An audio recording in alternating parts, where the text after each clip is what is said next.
our correspondent Yogita Lamai, who's monitoring events from the Indian city of Mumbai, from where she gave me the latest.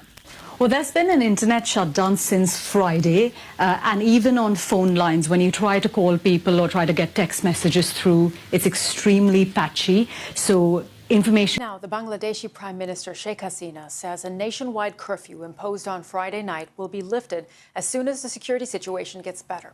Some students say they will continue to protest a day after the Supreme Court scrapped most of the government job quotas they were demonstrating against.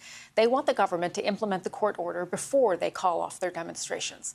More than 150 people have been killed in a week of violence and over 500 arrested, including some leaders of the main opposition Bangladesh Nationalist Party. Now, the quota scheme meant a third of jobs are reserved for relatives of veterans from the country's war for independence from Pakistan in 1971.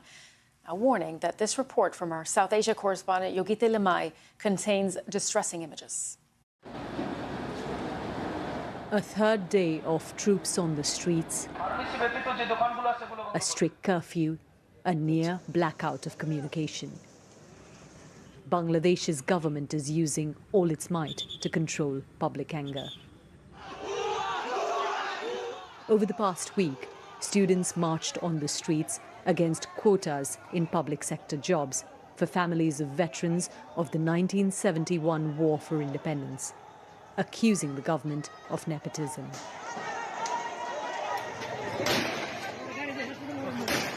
But the protest became about more than just that issue after a violent crackdown by the police and paramilitary.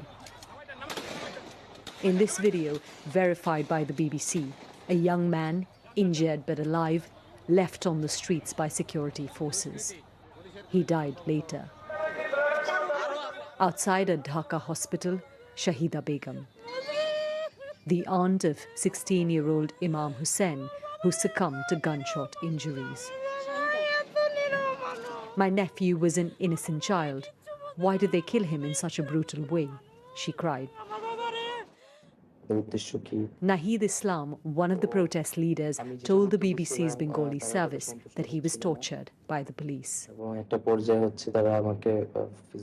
I was blindfolded and taken from my home. I was interrogated and then beaten badly with iron rods. At one point, I fainted. Hundreds have been injured in what many describe as the worst violence they've seen. 3 of my friends are dead. See, there are blood stains on my hand. Why are my hands colored with the blood of my brothers? Bangladesh's government has denied it cracked down on unarmed students. Yesterday, most of the quotas were scrapped by the Supreme Court. For now, students have suspended their protests, but they want this curfew to end and justice for those who've been killed. Yogita Lamai, BBC News.